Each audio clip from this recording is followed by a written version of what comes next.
to the specifics of yesterday, not only the events surrounding it, but the not guilty plea itself. What was your determination watching that play out?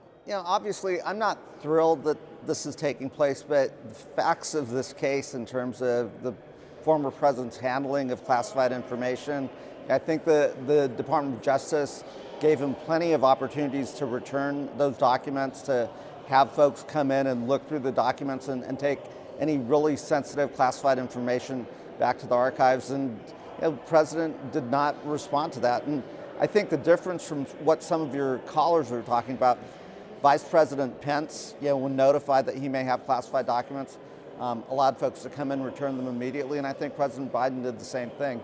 So this looks like a pretty clean case, and again, it's really dangerous how the president handled these documents. Who was he showing these documents to?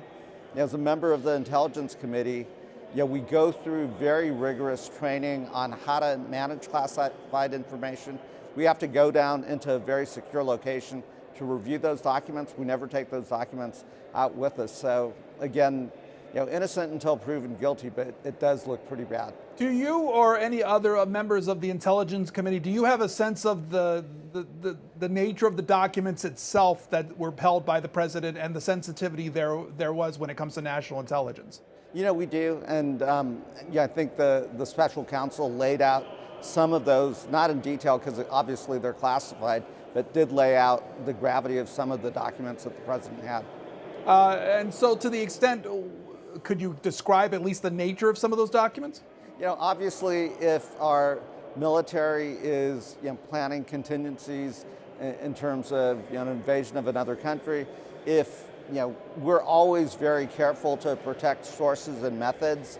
So again, if there's documents that are in an unsecure location that reveal our men and women who are out there collecting human intelligence for us, or the methods that we use to collect intelligence, that really compromises our national security, but also it compromises our partners, our allies around the world that share sensitive information with us. Mr. Barra, Representative Barra, as far as the process itself, some have laid about the Espionage Act being used in this case. Some have talked about the presidential records case being a vehicle for the president to at least hold on to some of this. As an intelligence person yourself, where do those two, talk about those two things, and where do you think that the middle is on that? I'm a doctor, not a lawyer, but I do think, I'll trust the special counsel, I'll trust the DOJ and the Attorney General to be very sensitive in how they prosecute this case. The fact that they are bringing the espionage case, again, I don't think, or actually I don't want to speculate on what the president was doing with these documents, who he was showing them to, and what his intent was. We'll let the special counsel lay that out. It could just be that he was holding on to these as trophies, but that's still very dangerous. They were in an unsecure location. So I'm not sure which vehicle the special counsel should pursue or DOJ should pursue, but again, the situation was pretty dangerous. Then as an intelligence person, are there changes needed to the process, do you think? I think so. I think that, we go through that special training, certainly on the Intelligence Committee. We're reminded before every hearing, we leave any notes and documents back in that secure location. So, we should just not assume that a president or a vice president understands all of that. And I do think that needs to be reminded and reiterated over and over again. When it comes to, you've heard the president talk about the FBI, the Department of Justice, and criticizing them over these issues. What do you think it ultimately does in the long term to have those criticisms? I'm really worried about what it does to our long-term institutions. We depend on the FBI, we depend on the intelligence community to work closely with us in Congress, to work closely with the president, and to deliver information that keeps us safe and protects our national security. If the public starts to lose trust, and unfortunately I see members of Congress starting to lose trust, that's not a good thing. So I've talked to FBI Director Wray about that, and how do we actually start rebuilding that trust, and both between the intelligence community and Congress, but also between the intelligence community and the public. To that vein, Mr. Barra, you've heard probably your fellow Republicans, at least some, talk about the FBI supposedly holding on to information that would look bad for Joe Biden and his son and his family. What do you think about those claims? I think there's ongoing investigations into the Biden family.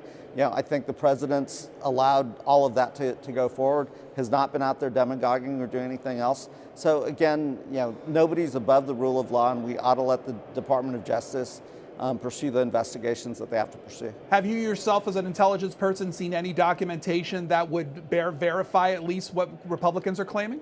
No, and again, these are ongoing cases, so we've not been briefed on any of that. As far as going forward, you talked about the former president and the former vice president, but what do you think about connections made to the former Secretary of State Hillary Clinton when it comes to the handling of her classified material versus what we're seeing as with the former president? Again, it's my understanding that the Department of Justice, the former FBI Director James Comey, did that investigation and ultimately cleared Hillary Clinton. I'd have to go back and take a look at it, but again, that's my understanding. As far as what you're looking, what are you looking as far as next steps when looking at the events of yesterday?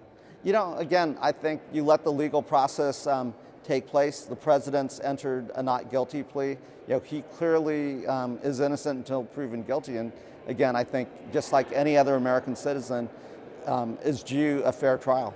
This is Representative Ami Bera, Democrat of California, a member of the Intelligence Committee. Mr. Bera. Oh, before I let you go, Mr. Bera, one more thing. Supposedly on the House floor today, there'll be a motion to censure Adam Schiff, the former head of the Intelligence Committee. What do you think of that effort? I think it's petty politics, and I think it demeans the institution and this tit for tat. We have a lot of important business to do for the country, and I think this censure motion by the Republicans is just tit for tat and petty politics.